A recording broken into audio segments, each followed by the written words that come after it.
कि 12 फरवरी को हम लोग भोपाल में इकट्ठा हुए और भोपाल से हमने ऐलान किया कि बहुत दिन हो गए हमें इनके चक्कर में पड़ते हुए, इनकी बातों में आते हुए, इनसे धोखा खाते हुए।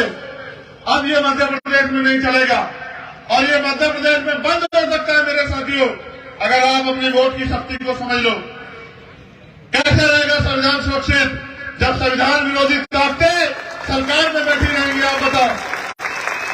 जब संविधान को खत्म करने वाली ताकतें, सरकारी नौकरी खत्म करने वाली ताकतें, नौजवानों के सपनों को कुचलने वाली ताकतें मध्य प्रदेश की सत्ता में बैठी रहेंगी, तो आप बताओ कैसे संविधान सुरक्षित रहेगा? संविधान को अगर सुरक्षित रखना है तो आपको इनको सत्ता से बेदखल करना पड़ेगा और साथ साथ अपनी खुद की ताकत भी बनानी पड़ेगी, क्योंकि अगर आपकी खुद की ताकत नहीं होगी तो फिर आपको किसी के आगे हाथ फैलाना पड़ेगा।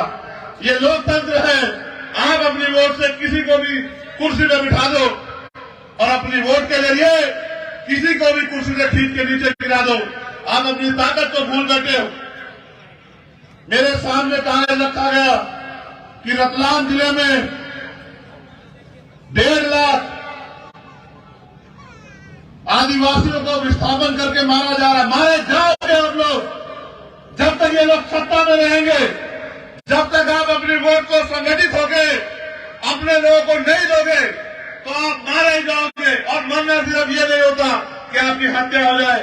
जब आप गैर बराबरी पर आधारित इस व्यवस्था को स्वीकार कर लेते हैं, अपने जमीर को कमजोर कर लेते हैं, जब आप गुलामी को अपनी जिंदगी मान लेते हैं तो आप बड़े गई हो जाते हैं।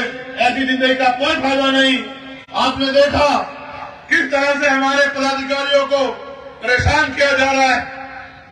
2 घंटे तक दिलावर के घर पुलिस नहीं गई, इसका घर घेर लिया। क्यों? इसलिए कि जो यहां सत्ता में वो केंद्र में भी सत्ता में। और उनके एक सांसद ने बयान दिया, मैं शब्द भी नहीं कह सकता इतनी बड़ी आबादी को, और गैर जाने बगैर अगर कोई बोलता हो तो वो जाने कि देश की आजादी में सबकी हिस्सेदारी है। कोई पीछे नहीं देश की आजादी में, सबने बलिदान दिया है, सबने शहीदगी सही है, सबके जो है सबका खून शामिल है इस मिट्टी में, इसकी आजादी में। उसने बयान दिया उग्रवादी, आतंकवादी और तमाम तरह के ऐसे सब का है। और उसी को प्रैक्टिकली यहां हमारे साथी दिलावर खान के घर पे एक मॉब इकट्ठा हो जाता है। 2 घंटे तक अधिकारियों को आवाज नहीं आती। क्या अधिकारी इसके और उसके परिवार की बेबसी लाचारी में हंसना चाहता था? क्या अधिकारी कर्मचारी उस घड़ी का इंतजार कर रहा था कि कोई जालिम इनके घरों में आग लगा दे? हम तो सदियों से सहते आए इस देश में।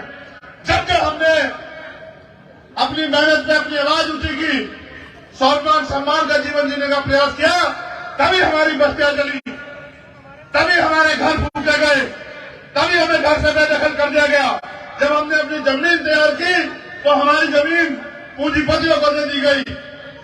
और जब जब हमने आवाज उठाई तो गोली पुलिस की, सरकार के इशारे पे या फिर सामंतियों की लाठियां हमारी कमर पे टूटी। तब तक क्या मध्य प्रदेश में हम लोग गुलामी की बेड़ियां काट नहीं सकते? काट सकते हैं, गुलामी की बेड़ियां भी काट सकते हैं और स्वाभिमान का जीवन भी प्राप्त कर सकते हैं। कैसे? ये लोकतांत्रिक देश है, आप लाखों की संख्या में इकट्ठे हो जाओ, लेकिन अगर आपके पास राजनीतिक शक्ति नहीं है, कोई नहीं सुनेगा आपको, कोई नहीं न्याय देगा आपको। और सब लोग मिलकर आपके साथ जो अन्याय हो रहा है उसका तमाशा देखेंगे। आप अपने मन से बताओ, क्या आपकी जिंदगी बदल चुकी है? मुंह खोलो, डरो मत, घबराओ मत।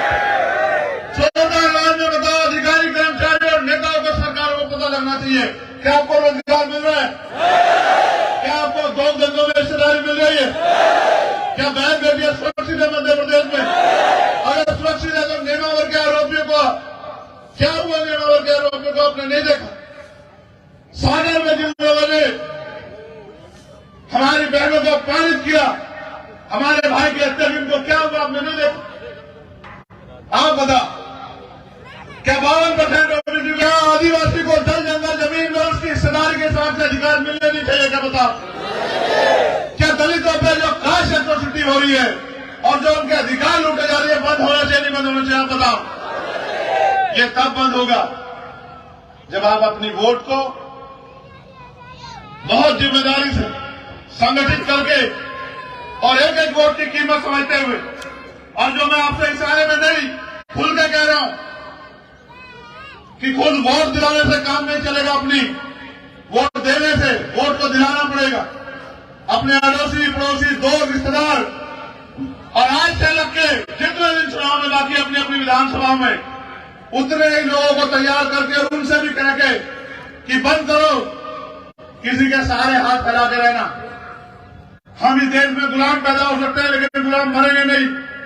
इसलिए अपने लोगों को समझा के आजाद समाज पार्टी के समर्थन में वोट दो और फिर देखो आपको किसी आगे हाथ नहीं फैलाना पड़ेगा। आप ये भी जानते हैं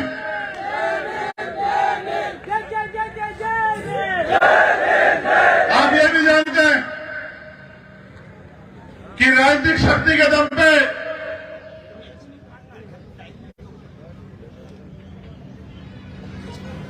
किस तरह से अपराधियों का संरक्षण कर रही है सरकार।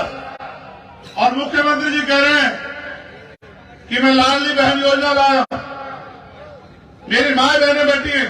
आप बताओ, 12.5 रुपए में घर चलता है? नहीं चलता है। मुख्यमंत्री जी पे तो सब कुछ सरकार का है, उनको क्या पता 20 साल के अंदर क्या क्या बदल गया। 1250 रुपए का तो अभी तक आप सिलेंडर ले रहे थे मुख्यमंत्री जी। 1250 रुपए में नहीं बदलती है जिंदगी। 1250 रुपए में 1250 रुपए क्या तो बच्चों की फीस है। अगर आप 1 महीने की फीस लगाओ अच्छे स्कूल की तो 2000-3000 रुपए मिलेगी। आप अपने आसपास चेक कर लेना। लेकिन सरकार को तो पता है कि गरीबों के बच्चे सरकारी स्कूल में पढ़ते हैं, इसलिए सरकार को फर्क नहीं पड़ता।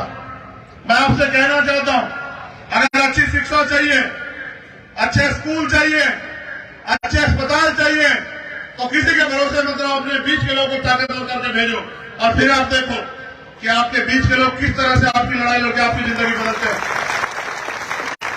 मैं अधिकारियों से भी कहना चाहता हूं,